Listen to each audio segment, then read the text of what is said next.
Hello everyone, welcome back to another episode of the Journey to National Master. In this one, I'll be showing you guys round 3 of Open Marquês de Pombal.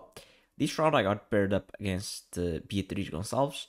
She is a 12-14 ELO rated player, young and up and coming with a lot of potential for sure. So let's see how the game went. I had the white pieces and I started with knight f3. She went knight f6, and here I went g3. So yeah, I decided to go for this King's Indian style setup with white, just trying to freestyle and see what's up. She surprised me already with knight c6, which is not very common, and here I played d4 to stop her from playing e5 and getting a lot of space. Imagine if I played something like b3, I think she could already claim a slight advantage with e5 because she's getting a lot of space in the center.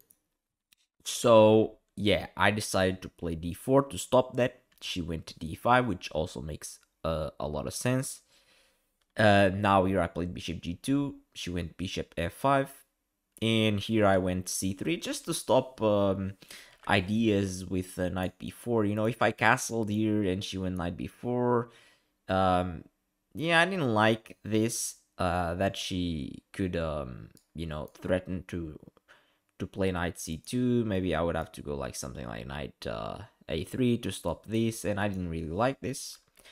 So I just played c3 just to stop all that, all those tactics. Here she went e6, I went castle, she went bishop e7, and here I went knight d2, which, I don't know, it seems like a bit of a weird move. Maybe I should have played something like bishop f4 first, before developing the knight to d2, but okay. I played knight d2, she went castles, and here I went knight h4, which is a very common idea that you see a lot in this type of positions, to go after the bishop pair. And yeah, she didn't really play h6 early on, so I can take advantage of that and pick up the bishop, which there's no real way to protect the bishop here. She went bishop g4 to, provoke me into expanding on the king side and maybe create some weaknesses around my king, but I wasn't really afraid of doing, of creating those weaknesses. h3, bishop h5, g4, bishop g6, and now, of course, knight takes. And here she played f takes on g6, which I like. It's less common to see this. Normally people would play h takes g6, but I like the fact that this is more aggressive and this is more ambitious, opening the f file for the rook.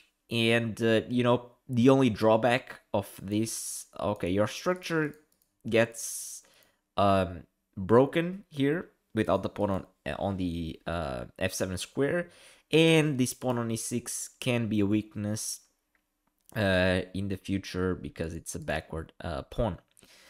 But yeah, here I found the best move, and a move to try to take advantage of this pawn being weak, which is e4, trying to open up the position for my bishop pair, and also try to focus on targeting the e6 pawn as much as I can. Here my opponent actually made a huge blunder that lost her the game, unfortunately, which is e5. E5 is a terrible move, and yeah, just just as a simple refutation, which I assume that my opponent missed. The simple e takes on d5 here wins, as harsh as that sounds. Here my opponent followed up with the natural knight takes on d5, recapturing the pawn. But now after queen b3, my opponent is just losing a piece by force. There's no way to defend this knight, and there's a pin here along this diagonal made because of the f takes on g6.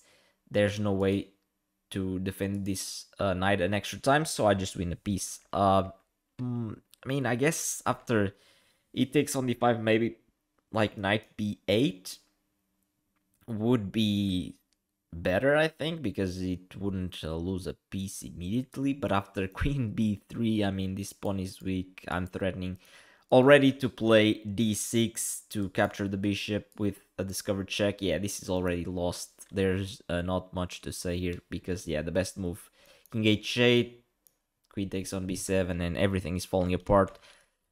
Also, for those wondering, why not knight a5? Seems like you don't lose a piece in this one, but actually you lose due to b4, and now this knight has no square. So yeah, very unfortunate that my opponent just missed this detail. It happens to every one of us. Yeah. So fast forward, you know, after she realized that she lost a piece, she played rook b8, and yeah, I just took the piece in. I'm not gonna spend too much time showing the rest. I'll show it, but I won't spend too much time explaining because it's just, okay, I'm up a piece. I just need to be a little bit careful and just finish the job, you know, just trade down pieces and just win.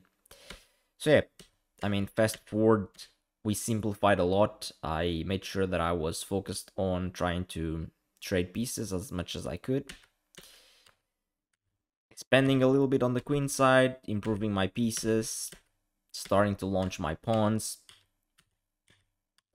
And yeah, I traded more pieces, started rolling the pawns down the board, and slowly but surely I won more material, and I just was up a rook, and yeah.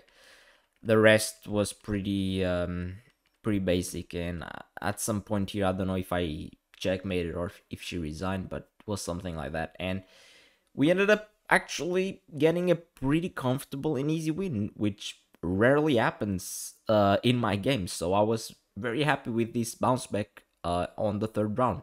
Very short video. I hope you guys enjoyed this one, and I'll see you for round 4. Bye bye.